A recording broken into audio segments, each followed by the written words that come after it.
In the middle of life's journey, I found myself within a dark and foreboding forest, having lost the straightforward path. The savage and intimidating nature of this wilderness renewed my fear, making it challenging to describe. The experience was so bitter that it felt almost as harsh as death itself. However, I will speak of the other things I encountered in that place.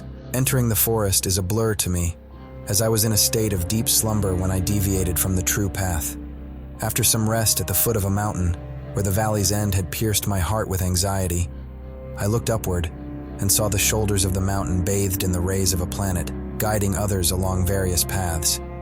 This sight somewhat alleviated the fear that had lingered in my heart throughout the night of my distress. Similar to one who emerges breathless from the sea onto the shore, my soul, still in flight, turned back to gaze at the past that no living person had ever left.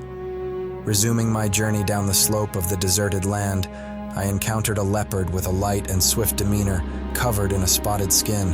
It impeded my progress, forcing me to turn back multiple times.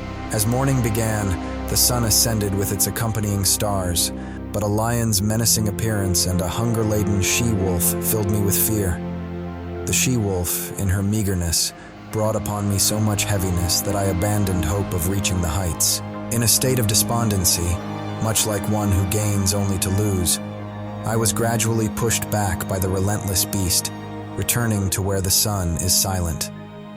Descending toward the lowland, a figure appeared before me in the vast desert, appearing hoarse from prolonged silence. In desperation, I cried out to the figure, whether shade or real man, pleading for pity. The figure revealed that he was once a man, born in Lombardy, to Mantuan parents under the rule of Augustus. Upon realizing that the figure was Virgil, the renowned poet, I expressed my admiration for him and sought his guidance. I showed him the leopard, pleading for protection, as it made my veins and pulses tremble. Virgil advised me to take another path, explaining that the she-wolf prevents anyone from passing and has a malicious and insatiable nature. Virgil then prophesied the coming of a greyhound who would defeat the she-wolf and save Italy. He offered to be my guide through the eternal place where I would witness the desperate lamentations of the damned and the contented souls within the fire, hoping for redemption. He explained that I needed to follow him because the emperor above, whom I had rebelled against, prohibited anyone from entering his city through Virgil. Desiring to escape my current plight, I pleaded with Virgil to lead me to the portal of St. Peter, where the disconsolate souls resided.